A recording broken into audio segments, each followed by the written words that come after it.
If you're like me, you're getting sick of everyone telling you to play Barbarian, Paladin, or of course, Sorlock. Magic attacks are great, but nothing beats the classic bow and arrow.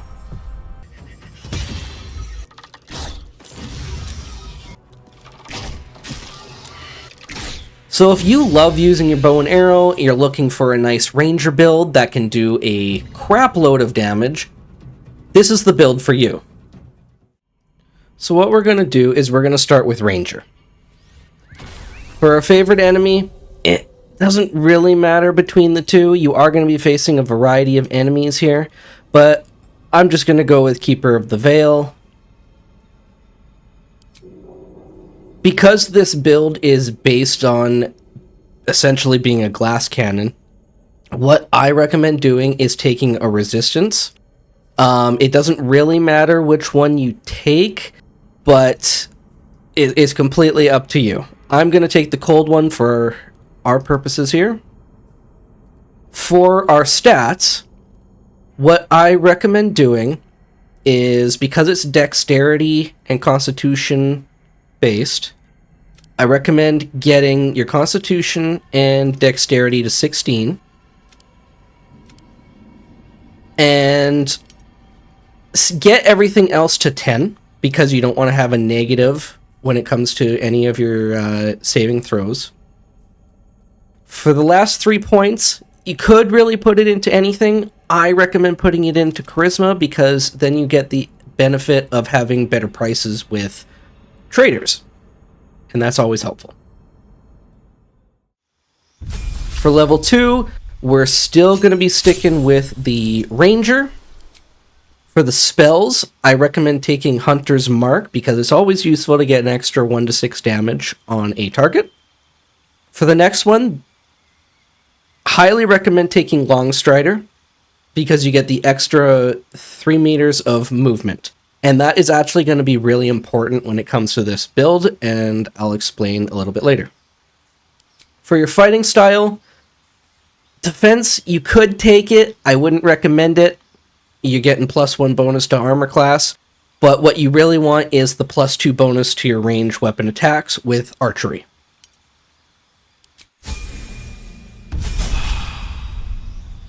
For level 3, this is when we get to pick our subclass. What we're going to want to take for our subclass is Gloomstalker. The reason why we're taking this is for Dread Ambusher.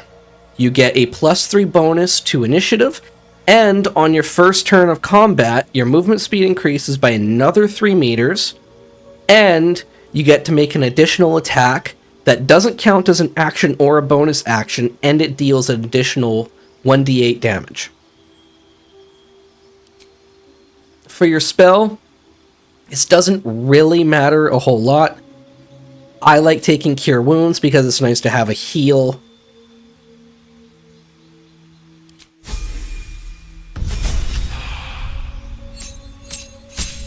For level 4, we're going to be sticking with the Ranger again. What we're going to want to do is pick Ability Improvement and raise our Dexterity by 2 points.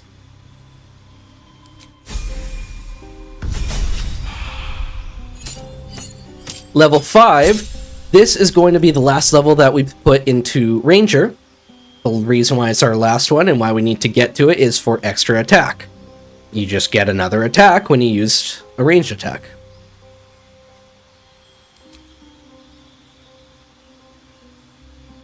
For your spell, you can go one of 2 ways. You can either go Pass Without a Trace, which is really helpful when it comes to fights where you're not able to get out of line of sight from enemies. You get that +10 bonus to stealth checks, which is really handy if you're still within the vision cone of the enemy, but you want to stealth to get that extra sneak attack damage. The other option is Barkskin.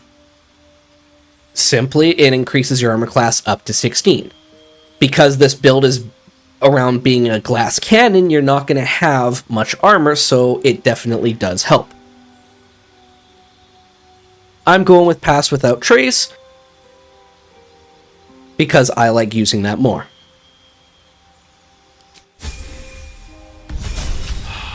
Level 6, this is when we are going into Rogue. Because we're going Rogue, we get the sneak attack damage.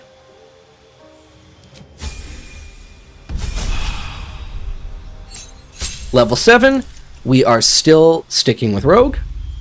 You get the bonus actions of hide, dash, and disengage.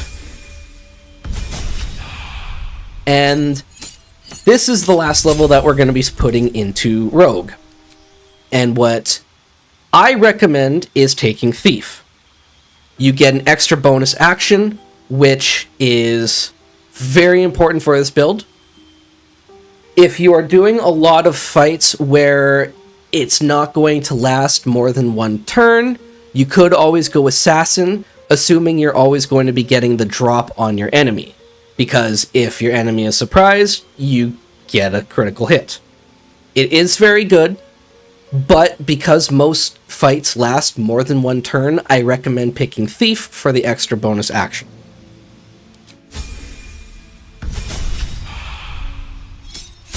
Level 9 is where we are going to pick our third class. We are going to be going into Bard. The reason why we're going into Bard is because of the subclass. Your cantrips don't really matter. You're not going to be using this stuff. I mean, you could, but it's not crucial to this build. If anything, I recommend taking True Strike because you get an advantage on your next attack. That seems about the most useful one. And I'm just taking Blade Ward because why not? For your spells, again, this doesn't matter. Just take whatever you want. Your instrument also does not matter. I take a flute just because I like to.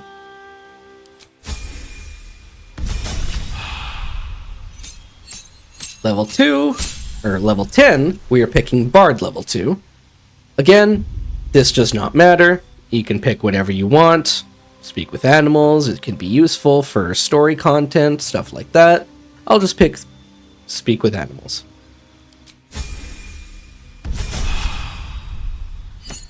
Level 11, this is when we're picking our subclass, and this is the most crucial part of this build. We are going to be going with College of Swords. The reason why we're going with College of Swords is for this, Slashing Flourish. Attack up to 2 enemies at once. That is the heart of this build. For your fighting style, it doesn't really matter. I'm picking 2-weapon fighting simply because I do wield weapons if I'm forced to do melee. For your spell, again, this doesn't really matter. I'm just going to pick Cloud Daggers because why not?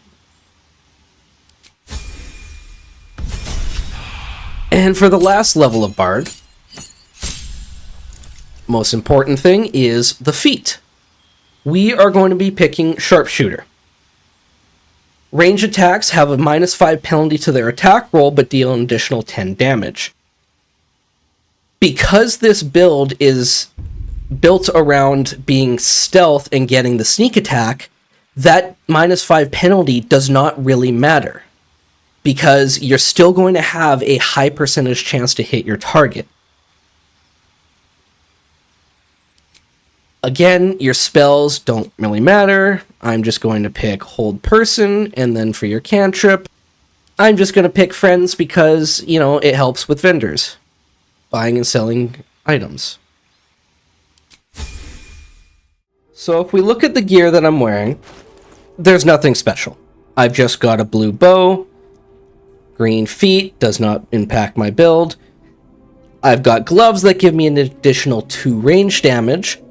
And I've got a armor piece that gives me 2 more dexterity. You can get this fairly early on in the game. So overall, nothing too special right now. We're going to see what kind of damage I can do with just this very limited build. And then I'm going to show you what we can do with a much better build. So, for combat starts, you're going to want to put Long Strider on. And you're going to want to put Pass Without Trace on. You're going to have the extra movement from Long Strider, and you're going to have the plus 10 bonus to stealth checks from Pass Without Trace. So we're going to stealth, so we can get that sneak attack bonus. So the enemies that we have got have 45 health, 45 health, and then there's the big guy with 105. So we've got 195 points of damage that we need to work on here. So we're going to use Slashing Flourish, a ranged version of it. And we've got Sharpshooter on already. But because we're sneaking, we still have a 91% chance to hit them because we've got the advantage of the sneak attack. So we're going to put both shots on the boss here. Going to activate our sneak attack. So, first attack, we did 43 damage to him. We're still out of line of sight of the enemies, so we're going to hide. They don't see us, so it was successful. So we're going to go with another flourish again. Well, let's do 2 more on the boss. And just like that, he's dead. We did 105 points of damage in just 2 attacks. We've also got Dread Ambusher, so we do have a 3rd attack to go.